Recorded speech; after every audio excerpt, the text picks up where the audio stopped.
photo, but the issue is I don't have a cover to upload right now. So I'll need to make one. There's got to be like a live cover. I don't know. I need to make one.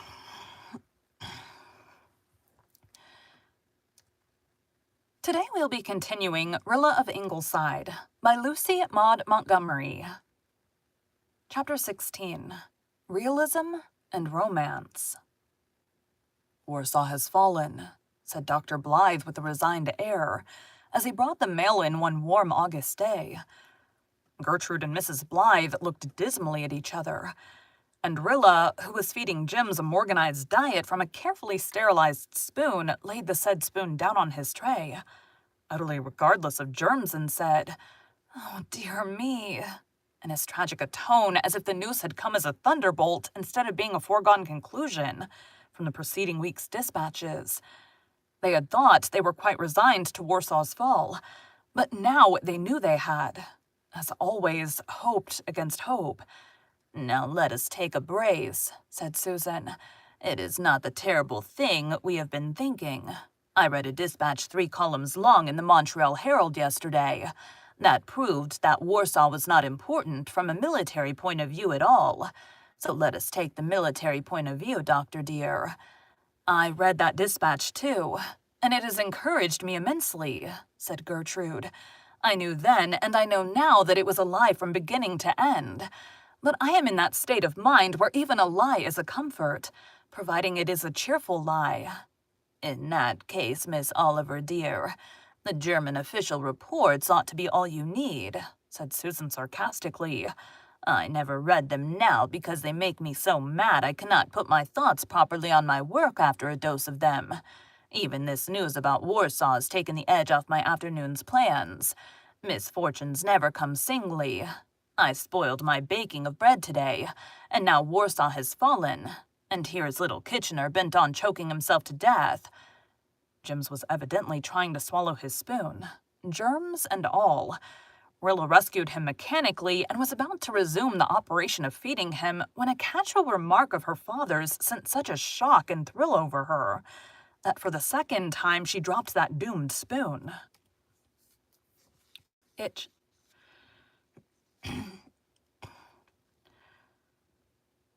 Excuse me. Kenneth Ford. Nope. "Kenneth Ford is down at Martin West's over harbor," the doctor was saying. "His regiment was on its way to the front, but was held up in Kingsport for some reason, and Ken got leave of absence to come over to the island." "I hope he'll come up to see us," exclaimed Mrs. Blythe. "He only has a day or 2 off, I believe," said the doctor absently. Nobody noticed Rilla's flushed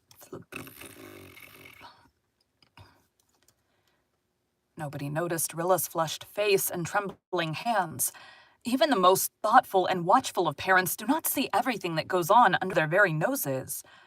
Rilla made a third attempt to give the long-suffering Jims his dinner, but all she could think of was the question, would Ken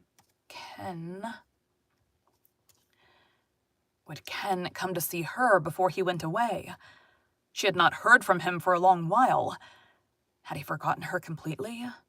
If he did not come, she would know that he had. Perhaps there was even some other girl back there in Toronto. Of course there was. She was a little fool to be thinking about him at all. She would not think about him. If he came, well and good. It would only be courteous of him to make a farewell call at Ingleside, where he had often been a guest. If he did not come, well and good too. It did not matter very much. Nobody was going to fret. That was all settled comfortably. She was quite indifferent. But meanwhile, Jims was being fed with a haste and recklessness that would have filled the soul of Morgan with horror. Jims himself didn't like it, being a methodical baby, accustomed to swallowing spoonfuls with a decent interval for breath between each. He protested, but his protests availed him nothing. Rilla, as far as the care and feeding of infants was concerned, was utterly demoralized. Then the telephone bell rang. There was nothing unusual about the telephone ringing. It rang on an average every 10 minutes at Ingleside. But Rilla dropped Jim's spoon again on the carpet this time and flew to the phone as if life depended on her getting there before anybody else. That was a weird pause. Also, my thing is tickling my eye. And flew to the phone as if life depended on her getting there before anybody else. Jim's, his patience exhausted, lifted up his voice and wept.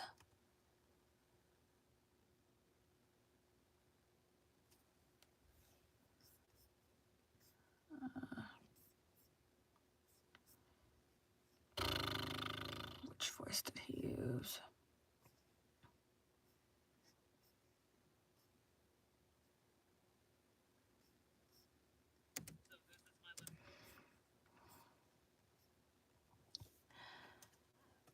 Hello, is this Ingleside? Yes. That you, Rilla? Yes. Yes. Oh, why couldn't Jem stop howling for just one little minute? Why didn't somebody come in and choke him? Know who's speaking? Oh, didn't she know? Wouldn't she know that voice anywhere? At any time? It's Ken, isn't it? Sure thing. I'm here for a look-in. Can I come up to Ingleside tonight and see you? Of course. Had he used you in the singular or plural sense? Presently, she would wring Jim's neck. Oh, what was Ken saying? See here, Rilla. Can you arrange that there won't be more than a few dozen people round? Understand? I can't make my meaning clearer over this bally rule line. There are a dozen receivers down. Did she understand? Yes, she understood. I'll try, she said. I'll be up about 8 then. Bye-bye. Rilla hung up the phone and flew to Jim's. But she did not wring that injured infant's neck. Instead, she snatched him bodily out of his chair, crushed him against her face, kissed him rapturously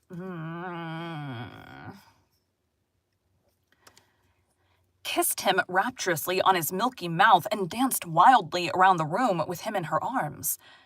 After this, Jims was relieved to find that she had returned to sanity, gave him the rest of his dinner properly, and tucked him away for his afternoon nap with the little lullaby he loved best of all. She sewed at Red Cross shirts for the rest of the afternoon, and built a crystal castle of dreams, all aquiver with rainbows. Ken wanted to see her alone. That could be easily managed. Shirley wouldn't bother them. Father and Mother were going to the manse. Miss Oliver never played gooseberry, and Jims always slept the clock round from 7 to 7. She would entertain Ken on the veranda. It would be moonlight. She would wear her white georgette dress and do her hair up. Yes, she would. At least in a low knot at the nape of her neck. Mother couldn't object to that, surely. Oh, how wonderful and romantic it would be. Would Ken say anything? He must mean to say something, or why should he be so particular about seeing her alone? What if it rained? Susan had been complaining about Mr. Hyde that morning. What if some officious junior red called to discuss Belgians and shirts? Or worst of all, what if Fred Arnold dropped in? He did occasionally. The evening came at last, and was all that could be desired in an evening. The doctor and his wife went to the manse. Shirley and Miss Oliver went they alone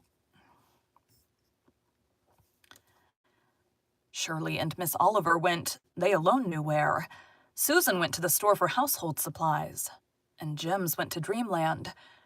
Rilla put on her georgette gown, knotted up her hair, and bound a little double string of pearls around it. Then she tucked a cluster of pale pink baby roses at her belt. Would Ken ask for her a rose for a keepsake? Ask her for a rose. Would Ken ask her for a rose for a keepsake? She knew that Jim had carried to the trenches in Flanders a faded rose that Faith Meredith had kissed and given him the night before he left. Rilla looked very sweet when she met Ken in the mingled moonlight and vine shadows of the big veranda.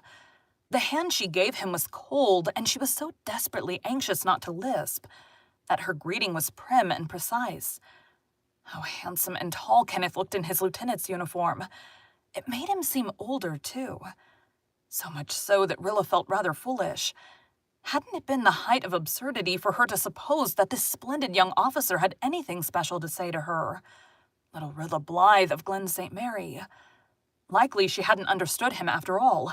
He had only meant that he didn't want a mob of folks around making a fuss over him and trying to lionize him, as they had probably done over Harbor.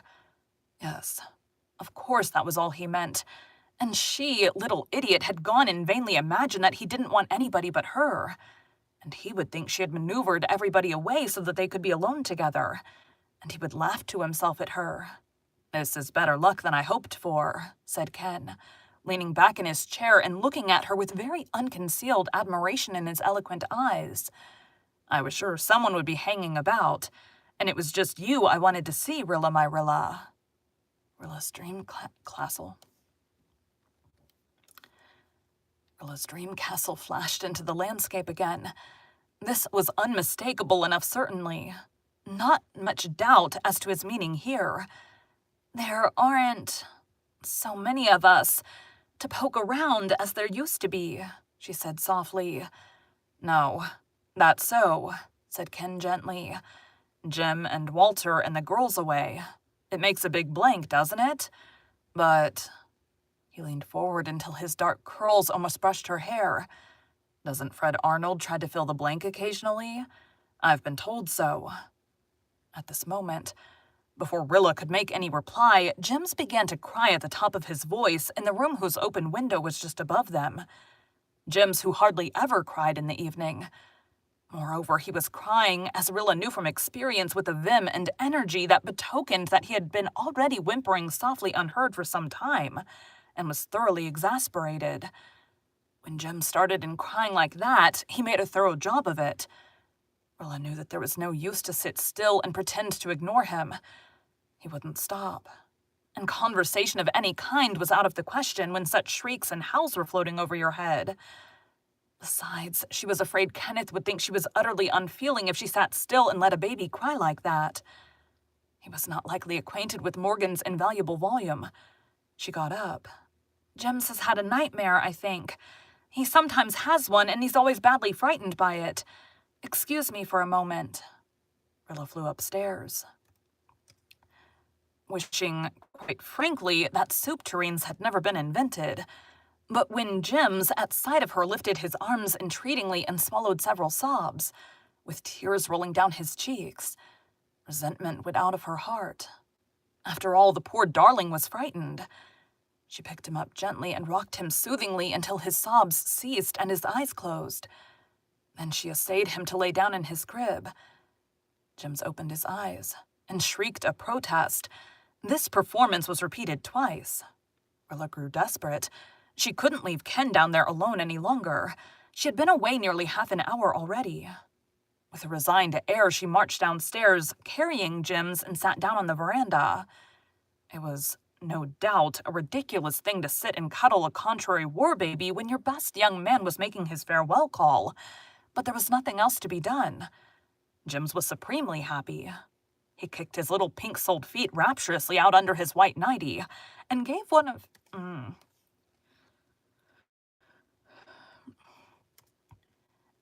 of his rare laughs. He was beginning to be a very pretty baby. His golden hair curled in silken ringlets all over his little round head, and his eyes were beautiful.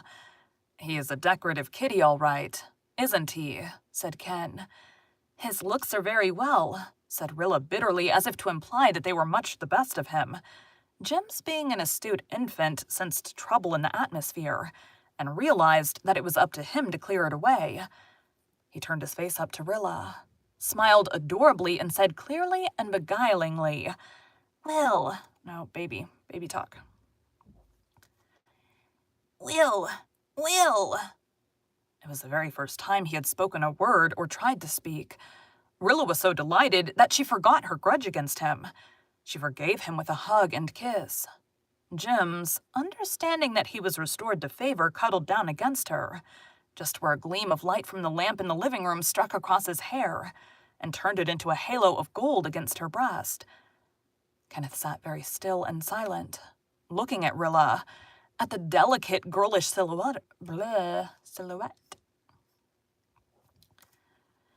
At the delicate girlish silhouette of her long lashes, her dented lip, her adorable chin, in the dim moonlight as she sat with her head bent over a little Jims. the lamplight glinting on her pearls until they glistened like a slender nimbus. He thought she looked exactly like the Madonna that hung over his mother's desk at home. He carried that picture of her in his heart to the horror of the battlefields of France. He had had a strong fancy for Rilla Blythe, ever since the night of the Four Winds dance. But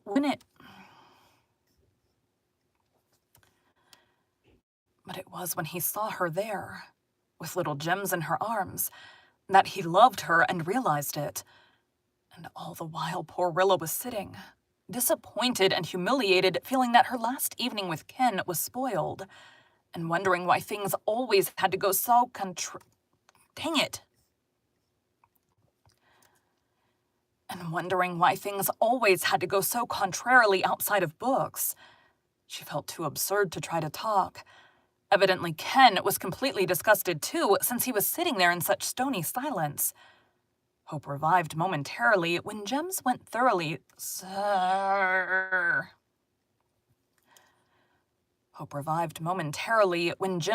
thoroughly asleep that she thought it would be safe to lay him down on the couch in the living room. But when she came out again, Susan was sitting on the veranda, loosening her bonnet strings with the air of one who meant to stay where she was for some time. "Have you got your baby to sleep?" she asked kindly. Your baby. Really, Susan might have more tact. "Yes," said Rilla shortly. Susan laid her parcels on the reed table, as one determined to do her duty.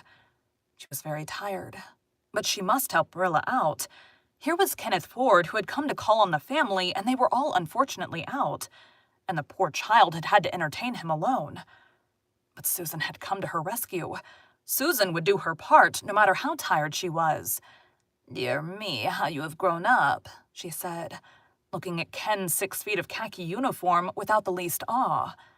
Susan had grown used to khaki now, and at 64, even a lieutenant's uniform is just clothes and nothing else. It isn't a... 64. Books should have ages up front. "It is an amazing thing how fast... Damn it! It is an amazing thing how fast children do grow up. Rilla here now is almost 15. "I'm going on 17, Susan," cried Rilla almost passionately. She was a whole month past 16. It was intolerable of Susan. "It seems just the other day that you were all babies," said Susan, ignoring Rilla's protest. "You were really the prettiest baby I ever saw, Ken, though your mother had an awful time trying to cure you of sucking your thumb. Do you remember the day I spanked you?" "No," said Ken. "Oh, well, I suppose you would be too young. You were only about 4, and you were here with your mother, and you insisted on teasing Nan until she cried. I had tried several ways of stopping you, but none availed, and I saw that a spanking was the only thing that would serve. So I picked you up and laid you across my knee and lambasted you well. You howled at the top of your voice, but you left Nan alone after that." Excuse me again. Rilla was writhing. Rilla was writhing. Hadn't Susan any realization that she was addressing an officer of the Canadian Army? Apparently she had not. Oh, what would Ken think? "I suppose you do not remember the time your mother spanked you either," continued Susan, who seemed to be bent on reviving tender reminiscences that evening. "I shall never forget it.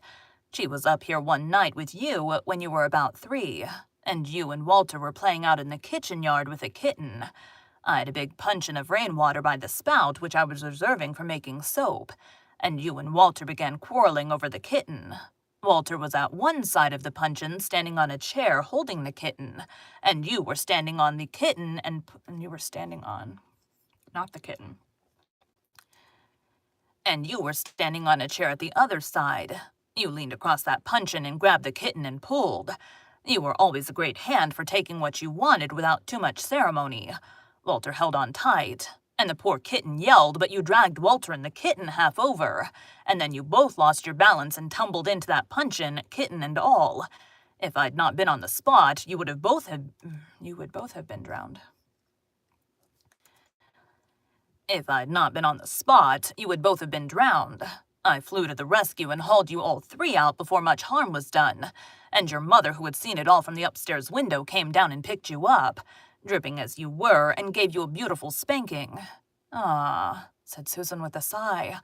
Those were happy old days at Ingleside. Must have been, said Ken. His voice sounded queer and stiff. Rilla supposed he was hopelessly enraged. The truth was, he dared not trust his voice, lest it betray his frantic desire to laugh. Rilla here now, said Susan, looking affectionately at that unhappy damsel. Never was much spanked. She was a real well-behaved child for the most part, but her father did spank her once. She got 2 bottles of pills out of his office and dared Alice Clow to see which one of them could swallow all the pills first. And if her father had not happened in the nick of time, those 2 children would have been corpses by night. As it was, they were both sick enough shortly after, but the doctor spanked Rilla then and there, and he made such a thorough job of it that she never meddled with anything in his office afterwards. We hear a great deal nowadays of something that is called moral persuasion, but in my opinion, a good spanking and no nagging afterwards is a much better thing. Rilla wondered viciously whether Susan meant to relate all the family spankings, but Susan had vanished with the subject and branched off to another cheerful one. I remember little Todd McAllister over harbor killed himself that very way, eating up a whole box of fruitatives because he thought they were candy. It was a very sad affair. He was, said Susan earnestly, the very cutest little corpse I ever laid my eyes on. It was very careless of his mother to leave the fruitatives where he could get them, but she was well known to be a heedless creature. One day she found a nest of 5 eggs as she was going across the fields to church with a brand new blue silk dress on, so she put them in the pocket of her petticoat, and when she got to church she forgot all about them and sat down on them, and her dress was ruined, not to speak of the petticoat. Let me see. Would not Todd be some relation of yours? Your great-grandmother West was a McAllister. Her brother Amos was a McDonaldite. Her brother Amos was a MacDonaldite in religion. I am told he used to take the jerk something fearful, but you look more like your great-grandfather West than the McAllisters. He died of a paralytic stroke quite early in life. Did you see anybody at the store? Asked Rilla desperately, in the faint hope of directing Susan's conversation into more agreeable channels. Nobody except Mary Vance, said Susan, and she was stepping round as brisk as the Irishman's flea. What terrible similes Susan used. Would Kenneth think she acquired them from the family? To hear Mary talk about Miller Douglas, you would think he was the only Glen boy who had enlisted, Susan went on. But of course she always did brag, and she has some good qualities, I'm willing to admit, though I did not think so that time she chased Rilla here through the village with a dried codfish till the poor child fell, heels over head, into the puddle before Carter Flaggs's store. Rilla went cold all over with wrath and shame.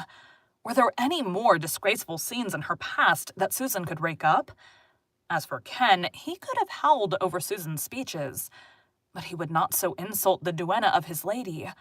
So he sat with a preternaturally solemn face, which seemed to poor Rilla a haughty and offended one. I paid 11 cents for a bottle of ink tonight, complained Susan. Ink is twice as high as it was last year. Perhaps it is because Woodrow Wilson has been writing so many notes. It must cost him considerable. My cousin Sophia says Woodrow Wilson is not the man she expected him to be, but then no man ever was. Being an old maid, I do not know much about men and have never pretended to, but my cousin Sophia is very hard on them, although she married 2 of them, which you might think was a fair share. Albert Crawford's chimney blew down in that big gale we had last week. And when Sophia heard the bricks clattering on the roof, she thought it was a Zeppelin raid, and went into hysterics. And Mrs. Albert Crawford says that of the 2 things she would have preferred the Zeppelin raid. Rilla sat limply in her chair like one hypnotized. That came out weird. Rilla sat limply in her chair like one hypnotized. She knew Susan would stop talking when she was ready to stop, and that no earthly power could make her stop any sooner. As a rule, she was very fond of Susan, but just now she hated her with a deadly hatred. It was 10 o'clock. Ken would soon have to go, The others would soon be home, and she had not even had a chance to explain to Ken that Fred Arnold filled no blank in her life, nor ever could. Her rainbow castle lay in ruins round her. Kenneth got up at last. He realized that Susan was there to stay as long as he did, and it was a 3-mile walk to Martin West's over harbor. He wondered if Rilla had put Susan up to this, not wanting to be left alone with him, lest he say something Fred Arnold's sweetheart did not want to hear. Rilla got up too, and walked silently the length of the veranda with him. They stood there for a moment. Ken on the lower step. The step was half sunk into the earth, and mint grew thickly about it and over its edge. Often crushed by so many passing feet, it gave out its essence freely, and a spicy odor hung round them like a soundless, invisible benediction. Ken looked up at Rilla, whose hair was shining in the moonlight, and whose eyes were pools of allurement. All at once he felt sure there was nothing in that gossip about Fred Arnold. "Rilla," he said in a sudden, intense whisper, "you are the sweetest thing." Rilla flushed and looked at Susan. Ken looked too and saw that Susan's back was turned. He put his arm about Rilla. Oh, a reminder just went off on my phone, made a ding noise. Back was turned. He put his arm about Rilla and kissed her. It was the first time Rilla had ever been kissed. She thought perhaps she ought to resent it, but she didn't. Instead, she glanced timidly into Kenneth's seeking Instead, she glanced timidly into Kenneth's seeking eyes, and her glance was a kiss. "Rilla, my Rilla," said Ken, "will you promise that you won't let anyone else kiss you until I come back?" "Yes," said Rilla, trembling and thrilling. Susan was turning round. Ken loosened his hold and stepped to the walk. "Goodbye," he said casually. Rilla heard herself saying it just as casually. She stood and watched him down the walk, out of the gate, and down the road. When the fir wood hid him from her sight, she suddenly said, "Oh," in a choked way, and ran down to the gate, sweet blossomy things catching at her skirts as she ran. Leaning over the gate, she saw Kenneth walking briskly down the road, over the bars of tree shadows and moonlight, his tall, erect figure gray in the white radiance. As he reached the turn, he stopped and looked back, and saw her standing amid the tall white lilies by the gate. He waved his hand. Came out weird. He waved his hand. She waved hers. He was gone around the turn. Rilla stood there for a little while, gazing across the fields of mist and silver. She had heard her mother say that she loved turns in roads. They were so provocative and alluring. Rilla thought she hated them. She had seen Jem and Jerry vanish from her around a bend in the road, then Walter, and now Ken.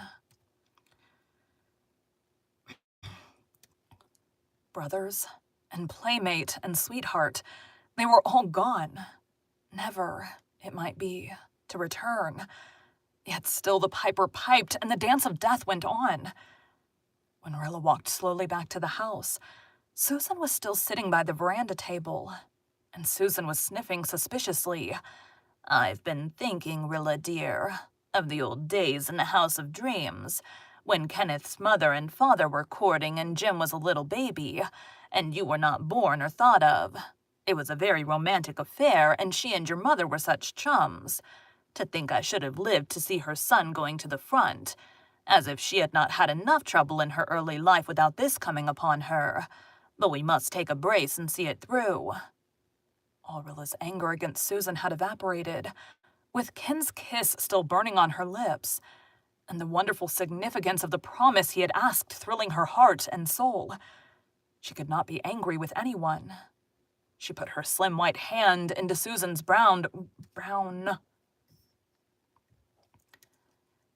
She put her slim white hand into Susan's brown, work-hardened one and gave it a squeeze. Susan was a faithful old dear and would lay down her life for any one of them. "You are tired, Rilla dear, and had better go to bed," Susan said, patting her hand. "I noticed you were too tired to talk tonight. I'm glad I came home in time to help you out. It is very tiresome trying to entertain young men when you are not accustomed to it. Rilla carried Gems upstairs and went to bed, but not before she had sat for a long time at her window reconstructing her rainbow castle, with several added domes and turrets. I wonder, she said to herself, if I am or am not engaged to Kenneth Ford. Thank you for joining Bite at a Time Books today, while we read a bite of one of your favorite classics. Again, my name is Bree Carlile, and I hope you come back tomorrow for the next bite of Rilla of Ingleside. All right, that's it for today. We're actually 4 minutes past when I'm supposed to start working, so oops. Thanks, guys.